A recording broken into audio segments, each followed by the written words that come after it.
Welcome to Global Tax Talks Tax in 60 Seconds. I'm Will Morris, and here are some things to watch out for in the coming week.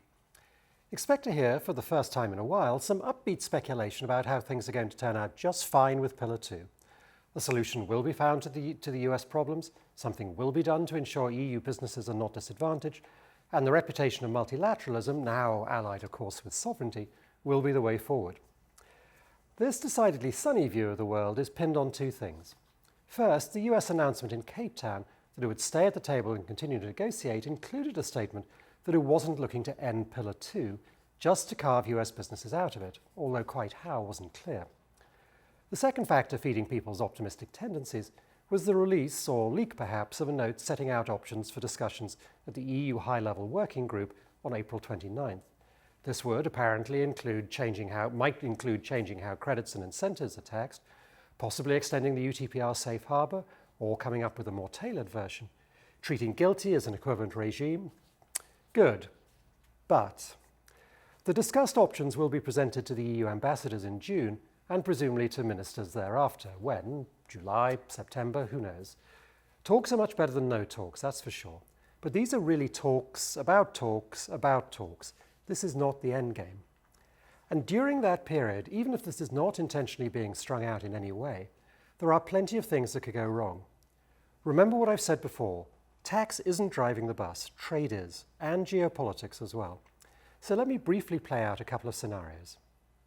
First, we are only a short distance into the US reciprocal tariff pause.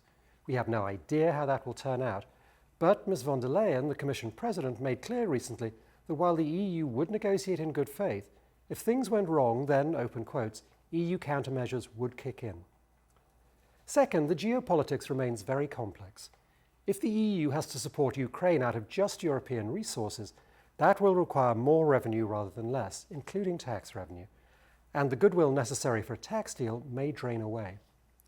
Third, it is not completely clear that the EU 27 are agreed on what to do, and we need unanimity for tax decisions. That could get more complicated if EU businesses perceive the US as getting a particularly rich deal, and or EU businesses continue to publicly call for some type of backtracking on the directive. And finally, the sleeper, at least for tax people. Last week, the EU fined certain US-based tech companies €700 million for antitrust violations. Okay, but much more significantly, the Commission also charged some US-based tech companies with breaking the Digital Markets Act. Big deal, you might say, that's not tax. Well, actually it is a big deal. In the executive order on defending American companies and innovators from overseas extortion, we read the following, open quotes. Regulations that dictate how American companies interact with consumers in the European Union, like the Digital Markets Act and the Digital Services Act, will face scrutiny from the administration. The EU has indicated it won't back down. Will the US? Tax is not in control of tax. Anyway, thanks for joining me, and come back next week so that you stay global tax ready.